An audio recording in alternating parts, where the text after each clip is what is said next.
Assalamualaikum warahmatullahi wabarakatuh. Perkenalkan, saya Eko Supriyanto dengan NIM 211230072.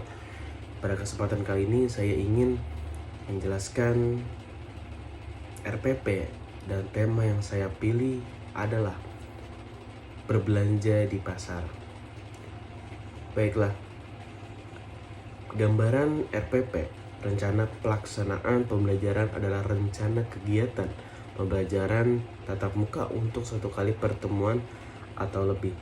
Nah, RPP dikembangkan dalam silabus untuk mengarahkan kegiatan pembelajaran peserta didik dalam upaya mencapai kompetensi dasar. Nah, mata pembelajaran ini bahasa Indonesia bagi penutur asing atau topik yang saya pilih adalah berbelanja di pasar. Nah, alokasi waktu 2 kali 90 menit atau 1 kali 90 menit. Jumlah pertemuan 2 kali pertemuan. Lanjut ke kompetensi inti. Nah, kompetensi dasar 1 yaitu mampu memahami percakapan dengan pedagang di pasar tradisional. Kompetensi dasar 2 mampu memahami teks deskripsi tentang pasar tradisional. Kompetensi dasar 3 mampu menuliskan pengalaman saat berbelanja. Lalu ada kompetensi dasar 4 yaitu mampu mempraktikkan percakapan antara pembeli dengan pedagang di pasar tradisional. Lalu mengapa saya memilih topik ini?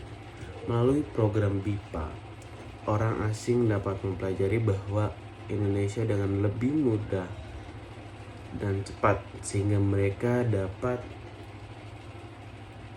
berkomunikasi dengan alasan memilih topik berbelanja di pasar, yaitu dengan tujuan BIPA untuk memperkenalkan budaya. Dalam hal ini saya memperkenalkan aneka pasar di Indonesia, yaitu meliputi pasar tradisional dan modern. Selain itu, dengan mengetahui adanya pasar, mereka dapat melihat kebudayaan Indonesia yang beragam. Dalam hal ekonomi, hal ini dapat meningkatkan perekonomian tingkat daerah maupun nasional. Lalu ada tujuan pembelajaran. Yang pertama, mampu membandingkan situasi pasar tradisional dan pasar swalayan. Kedua, mampu menyimak, memahami ungkapan saat berbelanja. 3, mampu mempraktikkan dialog yang digunakan ketika berbelanja di pasar tradisional secara pasangan di depan kelas. Yang keempat, mampu menuliskan pengalaman saat berbelanja di pasar. Kelima, mampu mengetahui penggunaan kata, ajakan, dan kalimat dalam kalimat. Lalu di sini ada metode.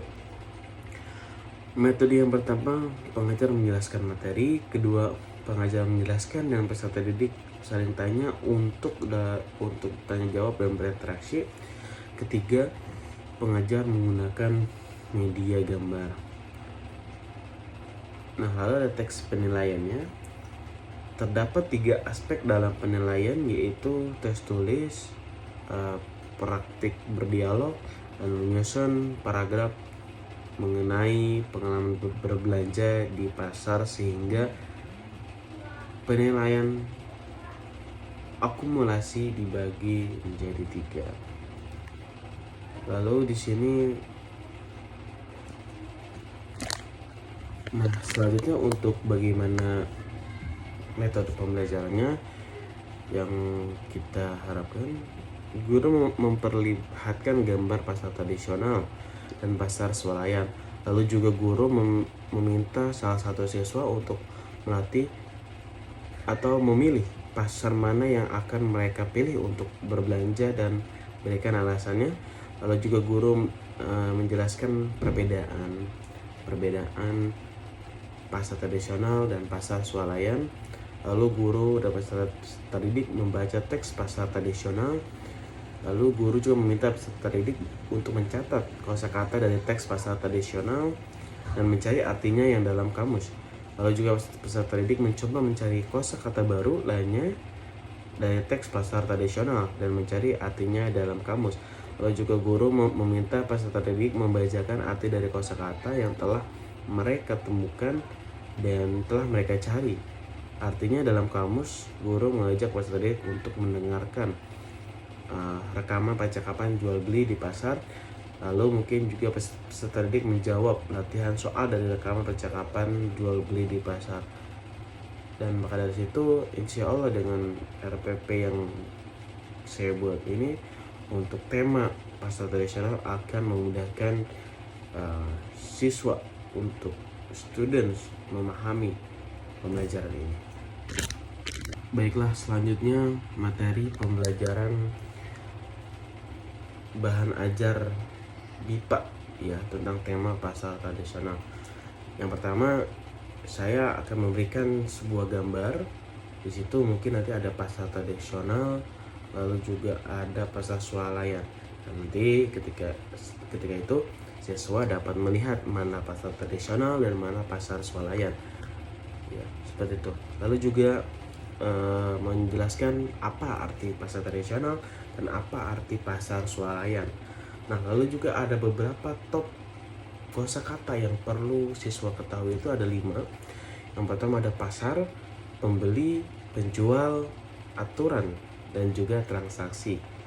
Nah, lalu juga saya akan memberikan sebuah audionya itu mungkin tentang percakapan dialog antara penjual dan pembeli di pasar tradisional maupun di pasar swalayan. Nah, setelah mungkin didengar audionya, maka setelah menyimak audio tersebut, saya akan memberikan sebuah pertanyaan kepada siswa yang pertama. 1. Apa nama toko itu? 2. Apa saja yang dibeli oleh pembeli? 3. Barang apa yang harganya 90.000? Lalu yang terakhir, berapa uang kembalian si pembeli? Nah, maka dari situ sebuah kosakata yang baru nantinya akan dicatat juga oleh siswa, karena kalau ada kosakata baru, maka dari situ mereka akan mendapat pengetahuan kosakata baru tentang pasar tradisional gitu. Nah, lalu juga ada praktik dialog nantinya oleh teman-teman siswa di depan kelas seperti itu. Lalu juga saya akan memberikan sebuah teks, yaitu tulislah pengalaman saat Anda berbelanja di pasar. Nah, artinya nanti bagaimana siswa tersebut mengeksperienskan atau menceritakan bagaimana pengalaman saat berbelanja di pasar seperti itu. Lalu juga selanjutnya itu adalah ada tata bahasa. Di sini kata ajakan. Jadi saya akan menjelaskan, perhatikan contoh-contoh kalimat berikut ini ketika berbelanja. Yang pertama, ayo kita beli buah mangga di pasar gazebo contoh. Kedua, setelah kelas kita makan bersama yuk. Nah, hal yang ketiga, mari lihat terdahulu. Mari lihat dahulu. Nah, barang apa nanti yang akan dilihat dan seperti itu. Nah, kata ayo, yuk, dan mari adalah kata ya kan. Kata tersebut berfungsi ketika mau mengajak teman atau orang lain melakukan kegiatan bersama.